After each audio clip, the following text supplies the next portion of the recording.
Social मीडियावर प्रेसित पैगंबर मोहम्मद यांच्याविषयी आक्षेपार्ह व अपशब्दांचा उल्लेख केल्याप्रकरणी नाझिया इलाई खान हिच्यावर तात्काळ कठोर कारवाई करण्यात यावी अशी मागणी समाजवादी पार्टीच्या वतीने करण्यात आली आहे। या मागणी संदर्भात समाजवादी पार्टीच्या पदाधिकाऱ्यांनी निवासी उपजिल्हाधिकारी आशा सिंघवी यांना निवेदन सादर केले।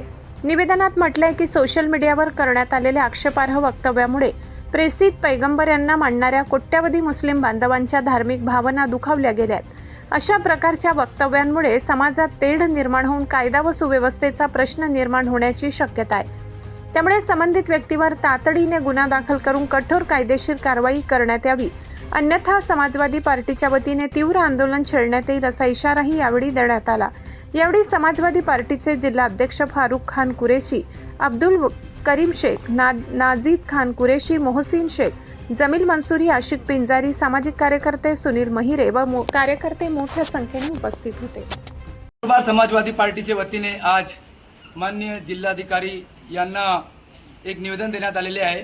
गेल्या काही दिवसापासून नाझिया इलाही नामक एक महिलेने अशब्दाचा वापर करून जगातील करोडो लोकांच्या भावना दुखवण्याचं काम केलेले आहे। पैगंबर मोहम्मद सल्लल्लाहु अलैहि वसल्लम ज्यांच्या पूर्ण जगात एक आदर आहे आणि त्यांच्या मानणारे सर्व समाजातील लोक आहे, अशा वेळी ही नाझिया नामक व्यक्ती ज्याला मुळीच माफ करता येणार नाही असे कृत्य त्याने केलेले आहे। आम्ही आज माननीय जिल्हाधिकारी यांच्या मार्फत शासनाला निवेदन करण्यासाठी आलेलो आहे की अशा ही महिला आहे याला त्वरित अटक करून त्याच्यावर त्वरित खटला चालवावा आणि त्याला फाशी शिक्षा देण्यात यावी आणि याच्यानंतर कोणीही पैगंबरविषयी किंवा थोर व्यक्तींच्या विषयी असे अशब्दाचा प्रयोग करून जो कायदा व सुव्यवस्था बिघडवण्याचे जे प्रयत्न करतात अशा लोकांना वेळीच आळा घालण्याचा प्रयत्न करावा आणि त्यांच्यासाठी कायदा बनवावा।